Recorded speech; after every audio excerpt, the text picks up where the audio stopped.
It is still rookie draft season, but instead of, doing all the content that everybody seems to be doing, what we're going to be looking at today is Dynasty waiver wire pickup. So one thing that I wrote an article recently about, how do you win your Dynasty leagues and your rookie drafts? But the one area that you can definitely do is while your league mates kind of check out after the draft is be very aggressive on the waiver wire. Go pick up guys that, have a shot maybe to find a role on their roster. They're free, right? Those waiver wire additions you can put on your taxi squad, and they're cheap. They don't cost much to go grab, but they can win you leagues or at least give you trade value, right? So what we're looking for here is guys that maybe could pop off, that have some trade value that you could see moving forward that you want to go grab. Now, I did write an article for this. You can go check this out. I'm going to give you guys five players to watch and maybe go grab, but in that article, I list a lot more. So go take a look at that. But let's dive in. So let's talk about the first guy.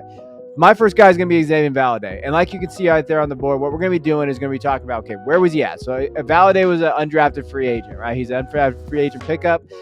What we're going to look at is production, depth chart outlook for all these guys. Now, Valade finds himself in a fun spot. The Houston Texans, they have Damian Pierce and Devin Singletary, Mike Boone there. But overall, if he can earn his way onto this roster as special teams guy, he has shown throughout his career in college, hey, he had 3,000-yard rushing seasons. He is actually a very good receiver from a receiving profile perspective.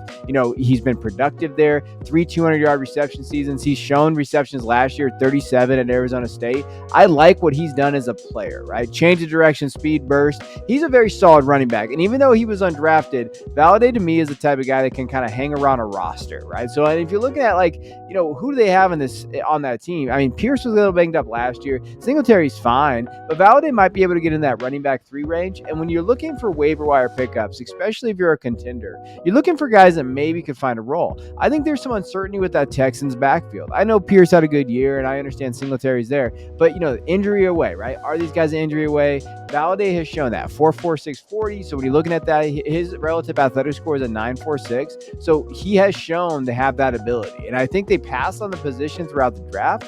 But when you look at his athleticism, what he can be, Valade is an interesting pickup there on the waiver wire. And again, these guys are free, right? We're not talking about guys that are going to cost you anything, but I think he's worth a stash. So you're looking at, ambiguous running back rooms, not a lot of guys in front of them that maybe can make an impact. I know Pierce has done that, but guys that can be banged up. Singletary, Valade to me is kind of a Singletary mold of that receiving. It can be good between the tackles, and I think that's the kind of runner you're looking for here.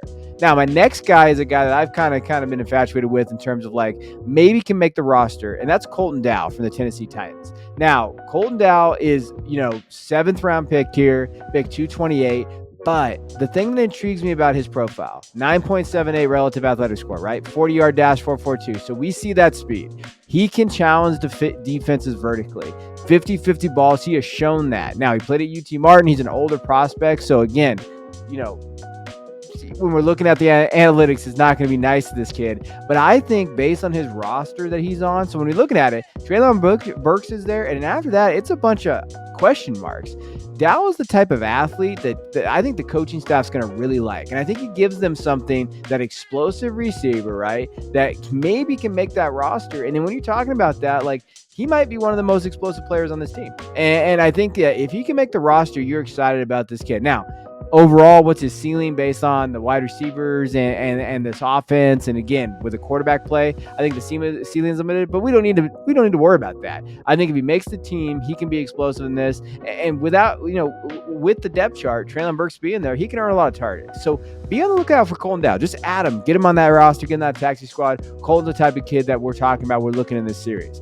Next guy is a tight end, Britton Strange. Now, this probably shocked a lot of people going round 2, pick 61, because he didn't really have any production at the college level. But these tight ends, we never, have to see that production. Guys will fit this. Now, thing I love about Britton Strange, first of all, he got picked by the Jaguars. They essentially have a spot for him next year and a little bit this year, right? Evan Ingram got franchised. He's back for a year, but I think they see Britton Strange they see that Evan Ingram type mold, and I think that's why they took him.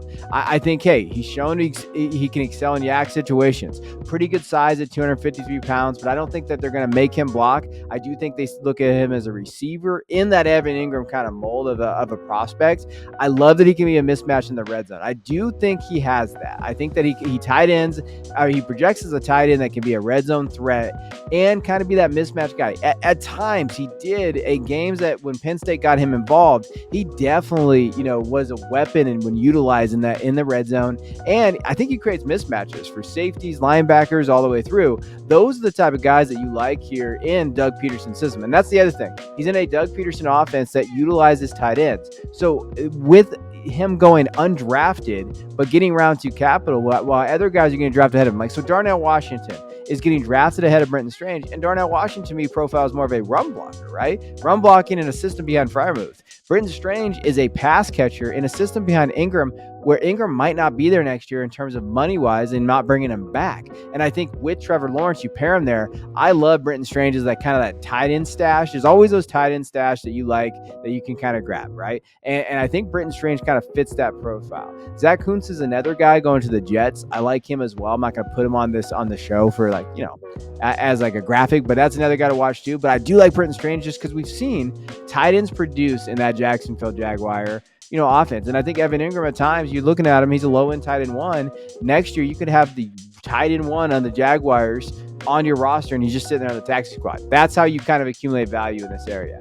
Now, my next guy to look at is Keaton Mitchell, running back for the Ravens. Now, he went undrafted as well. So again, we're going deep here. Like, hey, we're not doing the cookie cutter, go draft Bijan here. But Keaton Mitchell has always profiled really well. He had 1,400 yards last year. I know he's on the smaller side, right? So 5'8", 179, but he's essentially the free version of Devin Achane. Now, I'm not saying Devin Achane is, he got day two capital, so we're not talking about that. But I do think he profiles really well in a Baltimore system that I know that, they're moving on in terms of Greg Roman's offense. But I do think that it's a fun landing spot, right? They have J.K. Dobbins, Gus Edwards, Justice, Hill, but I think he could slip in there, right? Gus Edwards and Justice Hill have been injured. They're coming off injuries. J.K. Dobbins as well. And I do think he profiles well as a pass catcher, right? So he had 27 catches last year, 252 yards and a touchdown. Good speed, good vision, good elusiveness. I think he maybe can make a team as far as like special teams goes and then work his way into that depth chart. And when you look at running backs, I love him in this system, and I do love him from a pass catching opportunity. And Todd Monken's offense, like that, one of the things to note is that he's going to utilize his running backs. Look at Kenny McIntosh, James Cook, those areas. Mitchell profiles that way. And if he kind of shows that he can be that athlete and the guy that kind of can take off in that passing game and give Dobbins a break outside of Edwards and Justice Hill, I think Keaton Mitchell can profile there. So that's a guy that I would definitely go target if you have these late, waiver wire pickups and you're looking for a running back. And then my last guy, Clayton Tune. So quarterback here for the Cardinals. Now, I'm going to kind of preface this by saying in Superflex leagues, we know that quarterbacks are what we're looking for. The reason why I put Clayton Tune on this list in terms of like guys that maybe you go grab, I think him and Aiden O'Connell at the Raiders have maybe the chance to go start, right? Clayton Tune is going to be competing with Colt McCoy for the starting job. Colt McCoy, we've seen what he is, and we know the Cardinals are probably not. They're probably sitting Kyler Murray for the year. Clayton Tune can come in there, and I think he fits this offense really well, right? Has that rushing upside. He is very good from the short to intermediate accuracy, right? He can layer the ball really well in that area, and I think that the Cardinals might look at him and just say, hey, we can plug and play this kid, and he can be a starter this year for us. We know we're not going to be good. We're rebuilding, but hey, he's going to get those reps, and we saw him last year be pretty productive at Houston.